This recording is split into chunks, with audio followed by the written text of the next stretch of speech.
Centrifugation technique के बारे में। ये जो प्रिपरेटरी सेंट्रीफ्यूगेशन टेक्निक है वो हम सेंट्रीफ्यूगेशन के लिए जो सस्पेंशन मीडियम ले रहे हैं उस पर निर्भर करता है कि हम कैसा सस्पेंशन मीडियम ले रहे हैं। तो सबसे पहला जो टाइप है वो है डिफरेंशियल सेंट्रीफ्यूगेशन टेक्निक, जिसे हम भिन्नात्मक सेंट्रीफ्यूगेशन टेक्निक भी कहते हैं।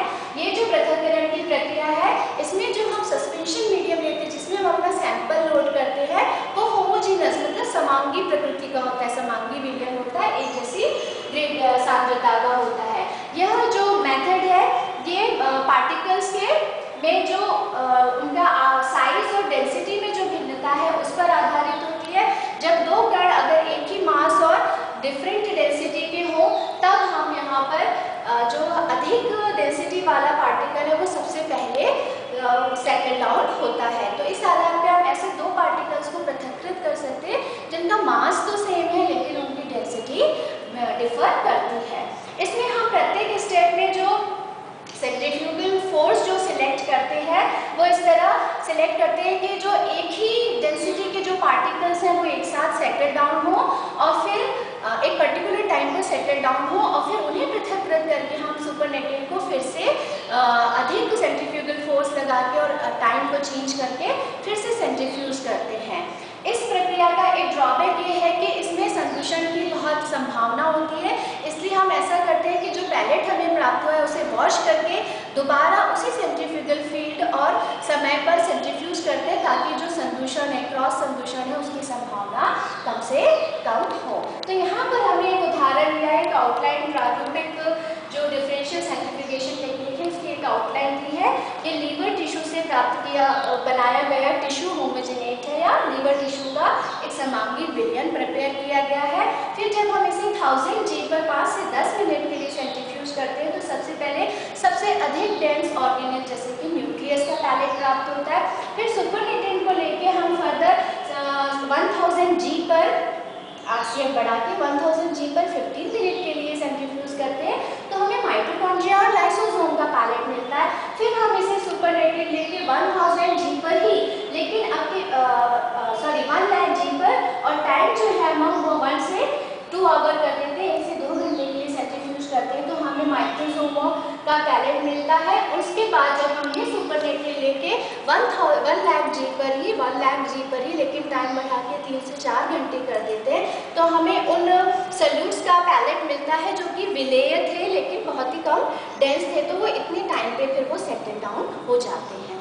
तो आप यहाँ पे इस तरह से देख सकते हैं कि जो विभिन्न डेंसिटीज के जो पार्टिकल्स हैं जो सेंट्रीफ्यूगल फोर्स अप्लाई कर रहे हैं अलग अलग टाइम पे, तो सबसे हाई डेंसिटी पार्टिकल सबसे पहले सेटल डाउन होता है, फिर मीडियम डेंसिटी और फिर लो डेंसिटी का पार्टिकल सेटल डाउन होता है। तो इस तरह इस जो तकनीकी का उपयोग है वो पार्टिकल्स को उनकी डेंसिटीज के आधार पर पृथक्कृत करने में यूजफुल है और यदि सेम साइज के हैं तो फिर वो उन्हें सोलेली उनकी डेंसिटी के आधार पर पृथक्कृत करते हैं।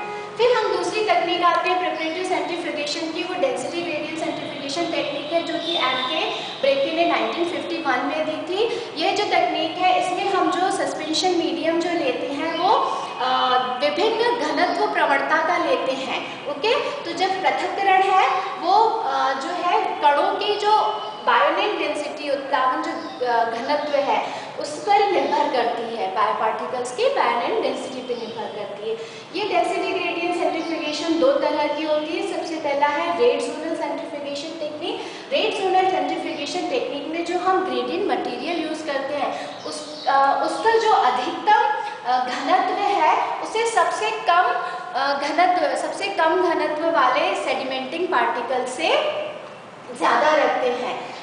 इसलिए जब हम सैंपल अप्लाई करते हैं तो कोई भी सैंपल जो है वो सेंट्रीफ्यूज ट्यूब के बॉटम तक नहीं पहुंच पाता क्योंकि ग्रेडियंट मटेरियल का घनत्व जो है उससे ज़्यादा है, ग्रेडियंट मटेरियल का जो घनत्व है उससे कम है, मैक्सिमम का उससे कम है लीस्ट से। तो जो पार्टिकल्स है वो नीचे की तरफ बॉटम पर आएंगे लेकिन हम उससे पहले ही सेंट्रीफ्यूगेशन को स्टॉप कर देते हैं ताकि संदूषण की संभावना कम हो। ओके, तो इस टेक्निक में हम केयरफुली टॉप पर पहले हम ग्रेडियंट मटेरियल प्रिपेयर करते हैं और फिर टॉप पर सैंपल को अप्लाई करते हैं और फिर सेंट्रीफ्यूगेशन स्टार्ट करते हैं।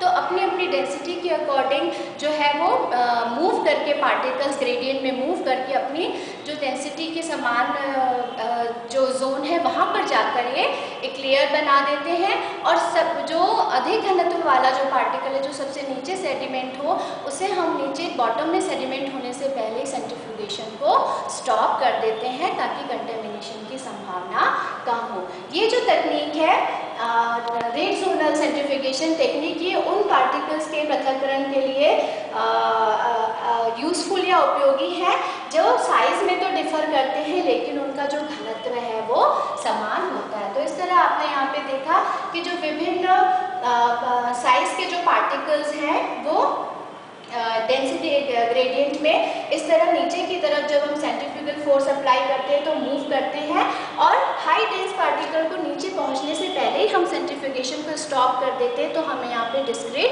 जोन मिल जाते हैं। क्योंकि अगर वो नीचे क्योंकि यहाँ पे जो हमने ग्रेडियंट मटेरियल यूज़ किया है उसकी जो मैक्सिमम डेंसिटी है वो इसके लीस्ट जो डेंस पार्टिकल है उससे भी कम है। मतलब जो लार्ज डेंसिटी वाला पार्टिकल है वो नीचे सेटल डाउन हो सकता है लेकिन हम उससे पहले ही इसे स्टॉप करके सैंपल को पृथक्कृत कर लेते हैं।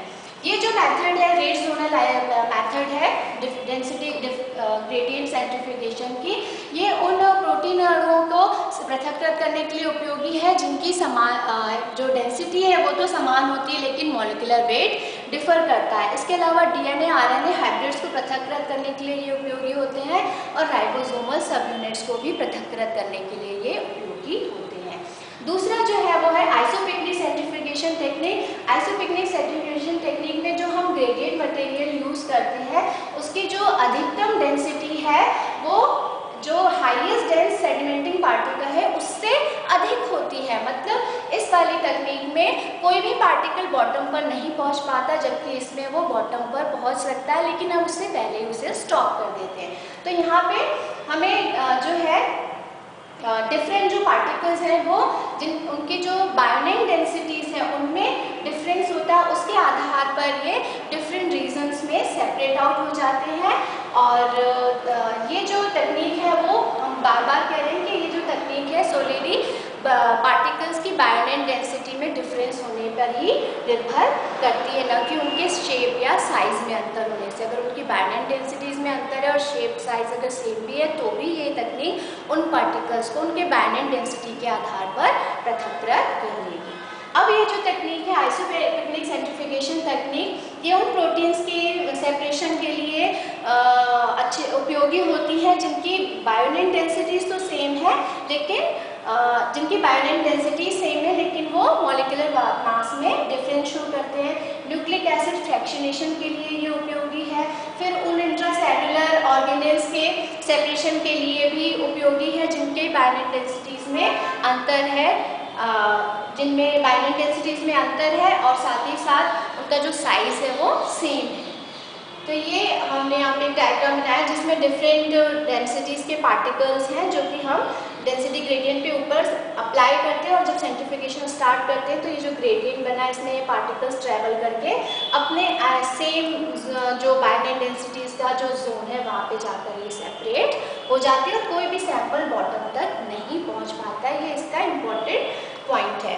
अब दोनों ही तरह की डेंसिटी ग्रेडियंट सेंट्रीफ्यूगेशन तकनीक के लिए हम बार बार बता रहे हैं कि ग्रेडियंट मटेरियल हम यूज़ करते हैं और एक ग्रेडियंट प्रिपेयर करते हैं सबसे पहले ट्यूब में। तो वो ग्रेडियंट के लिए हम जो ग्रेडियंट मटेरियल यूज़ कर सकते हैं वो है sucrose, glycerol, caesium chloride and ficoll. इनमें से हम कुछ भी यूज़ कर सकते हैं और प्रवणता बनाने के लिए हम इन मटेरियल्स के एक हाई और लो कॉन्सेंट्रेशन के सोल्यूशन प्रिपेयर करके उन्हें धीरे धीरे मिक्स करते हैं। ग्रेडियंट मेकर आता है उसमें मिक्स के सहायता से मिक्स करते हैं तो एक हमें ग्रेडियंट डेंसिटी ग्रेडियंट मिलता है जिसमें इंक्रीजिंग ग्रेडियंट होती है सेंट्रीफ्यूज ट्यूब के बॉटम की तरफ। तो इस तरह जो है ये प्रिपरेटरी सेंट्रीफ्यूगेशन टेक्निक के दो वेरिएंट्स आपको बताए।